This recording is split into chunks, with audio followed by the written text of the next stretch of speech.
Hello and welcome. We are thrilled to have you back here for another episode of the Nonprofit Show. Each and every Friday, we reserve this show for our Ask and Answered, and this is underwritten by Fundraising Academy. So thank you for your ongoing commitment and partnership with us. You know, we love your cause-selling education model, and we really love our partnership with the National University. So this dedicated episode is where we reserve many questions that come to us from you, our viewers, and you, our listeners. So we save these and we place them on our Friday shows. We've been doing this now probably about two and a half years, and it's really been fun to see the evolution of the questions that come to us. So again, let's get us started. I'm Jarrett Ransom, your nonprofit nerd, CEO of the Raven Group. I live in Arizona. I work nationwide, and again, one of our amazing partners has been the Fundraising Academy with the National University. I hope that Muhi is able to join us. He actually might join us live, just on the fly, again, having a bit of technical difficulties from South America. But again, want to say thank you to Fundraising Academy for joining us. And we also want to thank and give a huge shout out, round of applause to our presenting sponsors. Many have been with us from the very beginning. And if you are a longtime listener and viewer, you know that thanks to these presenting sponsors, we are marching forward and toward our 600 episode next week. So thank you so very much to all of our presenting sponsors that keep our show going and growing. I'm going to give these shout outs to Bloomerang, American Nonprofit Academy, Fundraising Academy, again, with the National University, also to Nonprofit Nerd, your part-time controller, Staffing Boutiques, and Nonprofit Thought Leader. So thank you so very much to all of our sponsors that have come with us on this journey, day in and day out, to provide you amazing conversations and answers, because that is exactly what today is dedicated towards. Hey, if you missed any of our episodes over these last 3 years, you can find them on Roku, YouTube, Fire TV, as well as Vimeo. So wherever you stream your viewing pleasure, I've heard from many people that they join to watch one show, and we have become the Netflix binge, journey. So many people will come into the nonprofit show, and then lo and behold, 3 hours later, they're still watching another episode of the nonprofit show. So we hope that you find yourself doing that as well. If you're a nonprofit nerd like myself, and you also enjoy podcasts, you will love the nonprofit show in the podcast form. So this started probably about a year ago now, and we figured, we have this amazing content. We might as well bifurcate it into the podcast system as well. So now you can listen to the nonprofit show wherever you stream your podcast. So I hope that you'll queue us up on those platforms. And if you're driving, if you're walking your pets, or exercising, is a great time to tune into the show. So I did hear actually from our guest, and he's still trying to get connected, but I'm going to get us started, and hopefully Muhi will be able to join us here live again on the fly as we move forward. Thanks to the Fundraising Academy and National University for having this underwritten Friday Ask and Answer episode with us. So again, all of these questions come in from you, our viewers and our listeners, and we find time and ways to really respond to the questions that you are facing, the opportunities, perhaps even challenges that you're facing in and around your community with your organization. So this one comes from Name Withheld.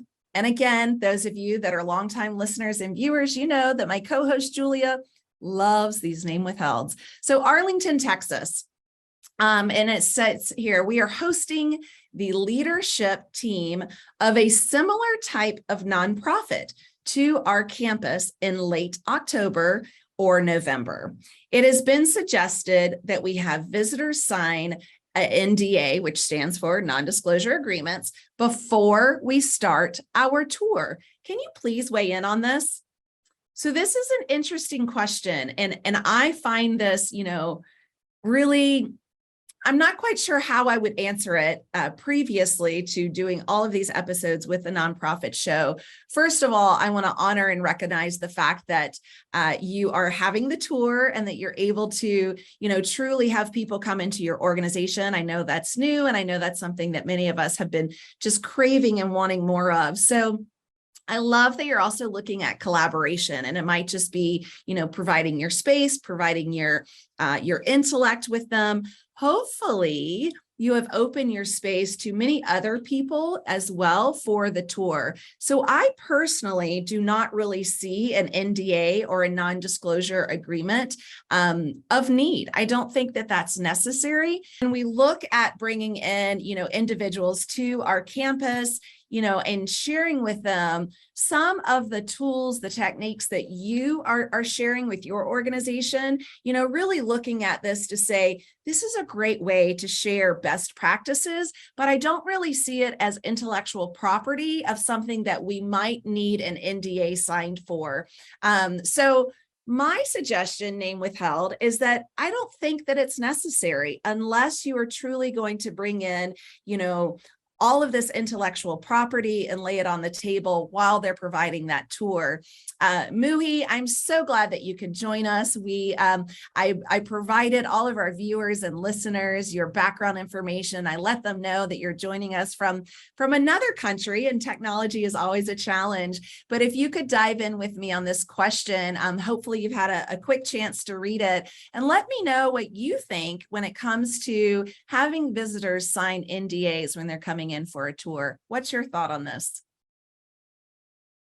Yeah, this is a really interesting one. And I think that if it is a similar organization, just as this case is, feel free to take the precautions.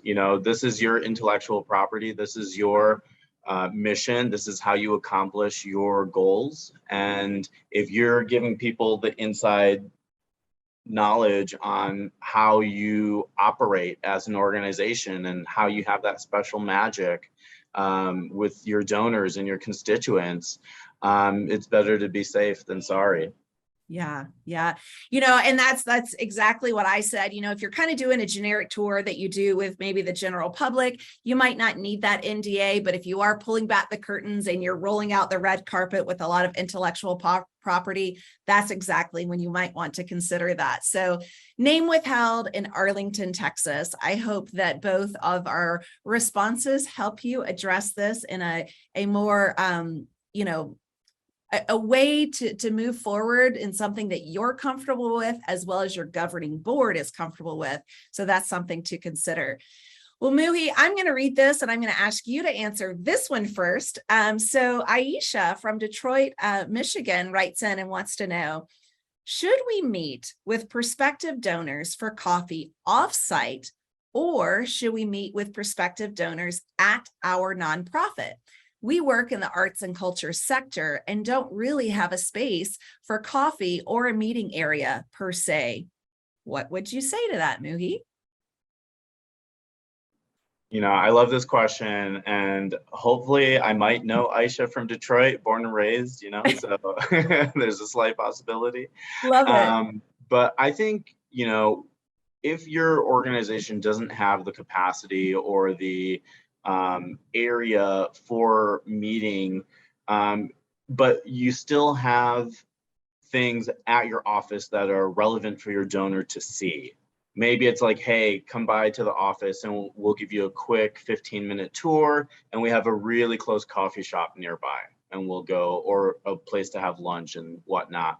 Or you bring your coffee to go and you have it on the go while you're doing a walking tour. I think that those are two good options for really trying to engage the constituent and donor in your mission.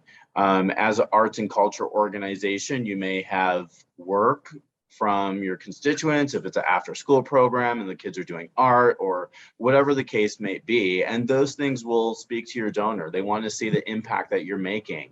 So I think it's okay to makeshift it, and donors are going to understand that you may not have the resources in your current capacity to have a place to host these things. So I think it's totally okay to bring a donor to your office and to have a coffee with them there, and make the most of it. Get creative.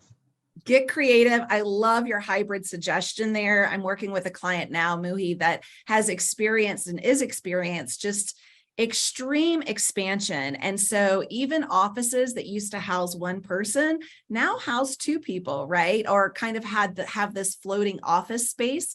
And so, they don't have the capacity truly to have any confidential conversations with prospective donors. There's no boardroom with a conference table where you can sit in and have space.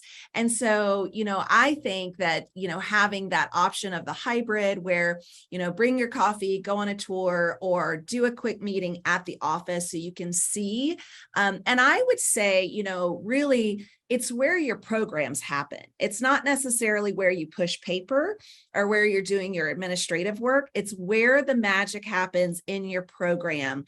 And so, as you said, if that happens offsite in a school program, if that happens, at a local theater, especially being in arts and culture, use an opportunity to engage that space in a way that's meaningful. I think also nowadays, and I'm curious what you think of this, Muhi, is, so many of us are used to this virtual connection. And so meeting in person, you can absolutely do that.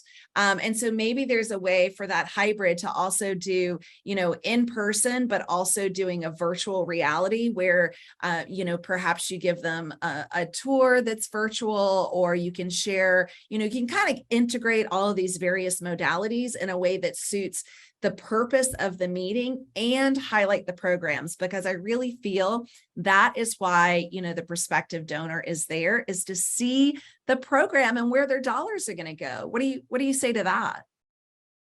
Yeah, you took the words right out of my mouth, Jarrett. I think, getting them as close to the organization as possible and within your building, within your office space, I think can be transformative. If somebody is like, wow, I can't believe you guys are working like this, maybe we should help you find a new office. And who knows, they may have real estate connections or this, that, the other, like leverage the situation to your benefit, to help you tell the story of what you need. And if you're expanding your staff or the constituents that you help and the beneficiaries need more services and area to expand their programs, yeah, it makes sense to bring the donors into the office space. I love that you mentioned the kind of, like, wow, I can't believe you're working like this or in this space. And I know you don't mean it negatively. And I've seen so many organizations, and it sounds like you have as well, where it's like, this is the very base of an office, right? And it's often the carpet is ripped or the paint is chipped. Typically, nonprofits are working with the very basic office, equipment and furniture. And so even the office chairs, for a prospective donor to come in and say, okay, I see a lot of ways in how I can help you, and I'd really like to help you improve your office setting, not only for your staff, but truly for the program itself, especially if clients are coming in. So I love that you mentioned that, and it might be a very humbling experience for the donor to see and witness that. So good stuff. Well, let's move into, because I hope that helped you. And perhaps you do know her. I love that, knowing that that's your community as well. So let's move into Asari in Raleigh, North Carolina. And this viewer writes in and wants to know about a transition in leadership. So our director of philanthropy is retiring. Should we make appointments with major donors to have a goodbye meeting? Another option might be to make a joint meeting with our new director once they are hired. Thoughts? Go ahead, take this one away. Yeah, so I think that if your director of philanthropy was retiring, you have notice, you should have started the hiring process for the new director before they retire so that it could be a joint meeting. Yeah, like I think that if the new director is there before the director of philanthropy retires, that's like the best case scenario. And joint meetings would be fantastic. at least you can do a pass off. You could do an email intro. You can do phone calls. You should do a retirement party and see which donors will show up. So there's a lot of opportunity there to maintain the relations and establish new connections and strengthen the relationship with the organization for the donor. A lot of the personality and the relationship is going to be there because of who the retiring director was. That's, it's hard to avoid that. But I think if the hiring process is done right and HR has their I's dotted and T's crossed, then it should be where it's a joint meeting, it's set up, and there's a party and it's celebrated and there's a good transition. So all of those things are critical and important for the longevity of the organization. Yeah. I agree that handover is very important. And I'm going to take this further, that it's not just when, a director of philanthropy retires. I see this often in founders as well, when the founder moves beyond really that founder position and they bring in an executive director, a CEO, or another leader. And I believe you yourself, Muhi, have maybe been in this situation with your organization, and maybe you can shed some light on how that transition came about. One thing I also want to mention before, hopefully you will be able to share that story, is the tenure of someone in development is not very long. So the fact that this individual is retiring, perhaps that, they have been in this position longer than that kind of 18-month national standard window, which, yes, is very jaw-dropping when you're listening to this and you're thinking, did I just hear Jarrett say that the standard tenure of someone in that development role is maybe 18 months?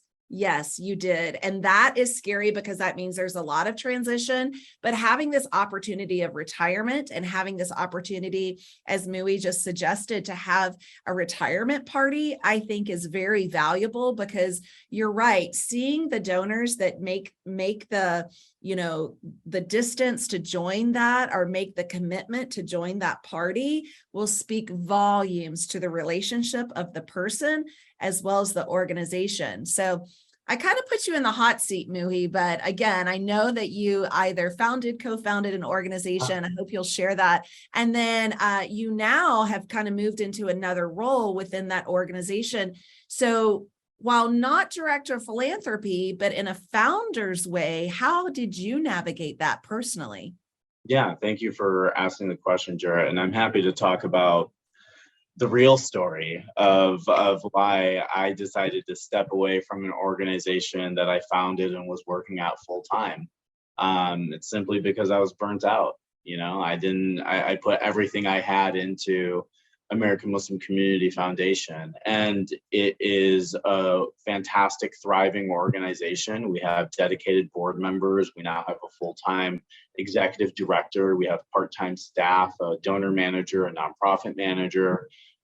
So those three positions were hired once I stepped away and only went down to 10 hours a week.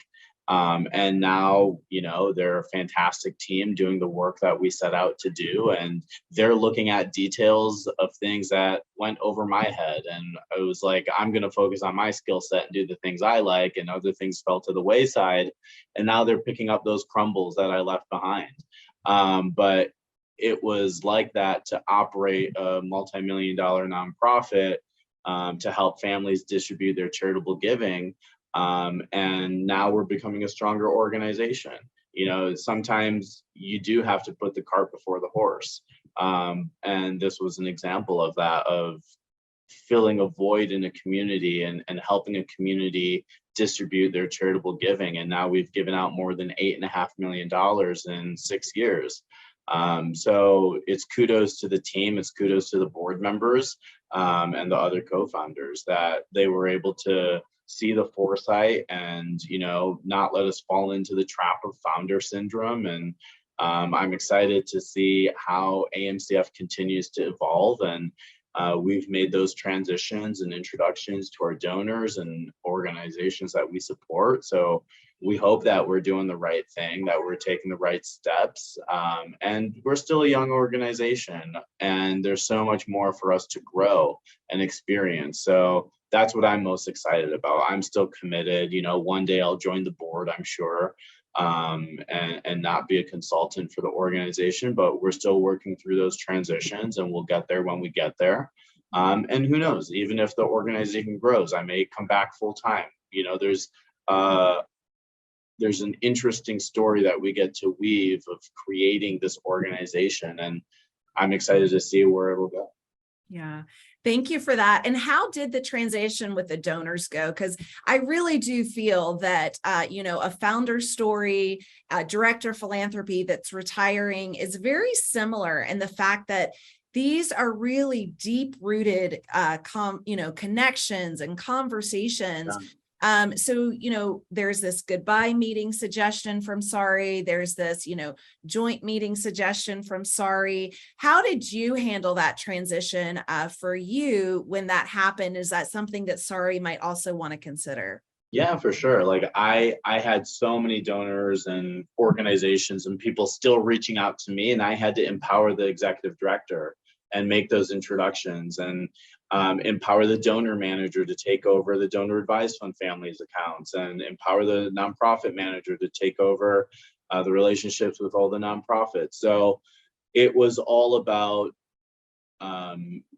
explaining what I did, first of all, writing down the processes and steps of everything that I did. And then the board really said, wow, you were doing a lot. And I said, yeah.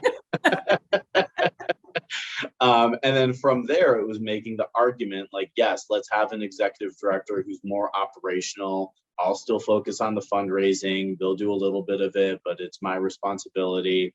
Let's hire a donor manager because I'm stuck in the weeds on providing reports for all the DAFs and all of these things, and my time should be focused on larger picture strategy. So, I had to make the argument, and I had to show that this was the best step for the organization. And there was some concern from donors. Oh, should I close my donor advised fund? No, don't. No. We're growing, we're expanding, all of those things. So there was definitely concern. There was definitely unease. It's people's money. It's their livelihood. It's the charity that they want to give. So they were concerned of like, what does this transition mean? And what I will say is our organization maybe could have handled it better. Like I'll be the most self-critical of AMCF out of anybody else. And I'm open to the criticism and how we can grow. And I think that's the only way that we'll become stronger. So I think that, we hired an executive director. They went on maternity leave. One board member had to come in and step in who was transitioning out of the board. So there were a lot of challenges, and internally, some things fell to the wayside as well, and we've had to pick that back up, but it's a learning process. And now, the executive director is back full time, and it's a well-oiled machine, and we're focusing on customer service and delivery. So that's the main thing, is like, how can we make this experience less challenging? Because there have been challenges, and we need to be real with that. So owning up to it, making the differences, empowering people to take things forward. I think those are all the things that we did that we thought worked, and we're continuously learning and reiterating, and that's all we can do is give it our best. I love the empowerment piece. And I do think that that's a big one Sorry can take away, is that the retiring director of philanthropy can truly empower, the new director and lay confidence in the donors. So if they say, should we stop donating? No, absolutely not. So thank you for addressing that, and in such an honorable way with a personal story. So thank you. We don't have much time, but we're definitely going to answer Herb's question here from Omaha, Nebraska. And Herb wants to know about swag. So here we are. Would you give us your opinion on swag for donors? I have heard swag is short for stuff we all get, and I'm not sure this is even true or of value to donors. And that's interesting, Herb, because I've heard that it's not just stuff, but it's another word that you can put in there that we all get. But it is definitely a swag bag. What are you seeing by way of this right now, Muhi, when it comes to swag bags for donors? Is this a yay, a nay, a kind of like in the middle? What are you seeing? Yeah, well, I'm continuously learning every day because I didn't know what the acronym stood for. I just knew what it was. That's hilarious. So stuff we all get, or the other S word. Another word that I can't say here, but yeah, I'm glad you um, picked up on that. yeah. We used it a lot at the Red Cross, but other donors who don't appreciate it will let you know. They'll be like, spend your resources elsewhere, and then you take them off the swag list. Right. But for others, it's a good reminder. It's a good, what I like to say, teardrop of just like, here, we're thinking of you, and a little drip, and like get your organization top of mind. So I think it's helpful. I think that little tchotchkes and things, they may end up in the trash, but at the end of the day, if it's something that is unique, is well branded, and could be put to good use, then go for it. Yeah, I love that you said it, and you're so right. The donors that don't want it, they'll tell you that they don't want it. And I think that's very okay. It's just like the donors that say, don't mail me. You don't have to mail me until my final, letter at the end of the year. I think when we focus on cause marketing for the swag or the stuff we all get, maybe it's a t-shirt. And we've talked about this before on the show that, you wear out into the gym. Well, now that's become marketing. Or maybe, it's a pendant or something to where, it really puts your organization first. And it also helps in a branding awareness.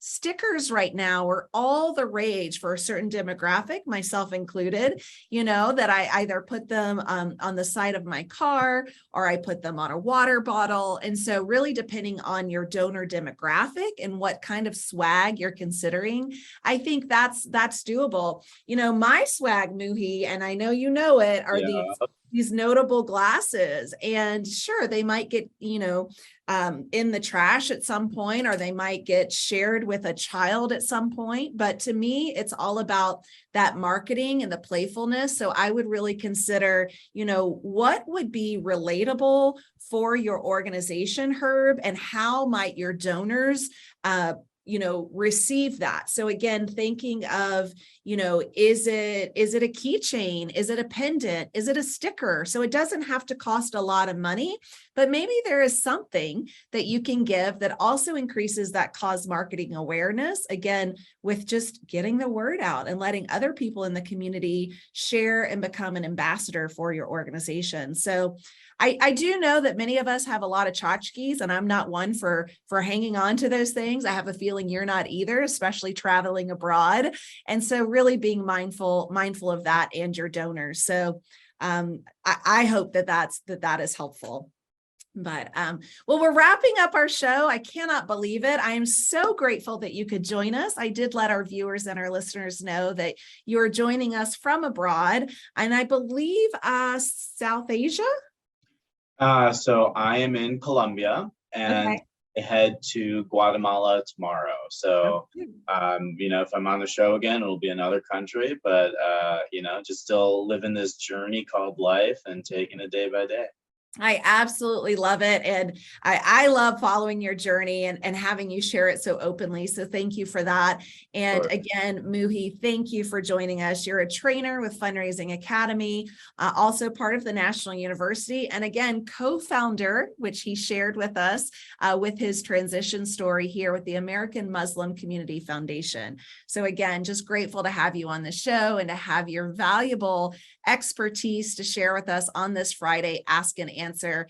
Each and every Friday, we bring this to you, but each and every day, we bring the nonprofit show to you. Thank you so very much to our presenting sponsors. So I would be remiss if I didn't give a verbal shout out to all of our sponsors, which are Bloomerang, American Nonprofit Academy, Fundraising Academy with the National University. Thanks, Muhi, for joining me today. Also, Nonprofit Nerd, Your Part-Time Controller, Staffing Boutique, and the Nonprofit Thought Leader. Please check out these companies. They're all fantastic servant leaders here to pour into you and your mission and your community. So if you have not checked out these companies, do yourself a favor, because you will love each and every one of them. They are truly fantastic, and we're just so grateful to have their ongoing support. I'm grateful again that you can join us. Again, I know that there are some technical difficulties, but hey, that's life these days that we join with. So thanks to you for joining us, all of our viewers. I'm going to ask you, Muhi, and the rest of our viewers, and remind myself to please stay well so you can do well. Thanks, my friend, and I'll see you back here soon.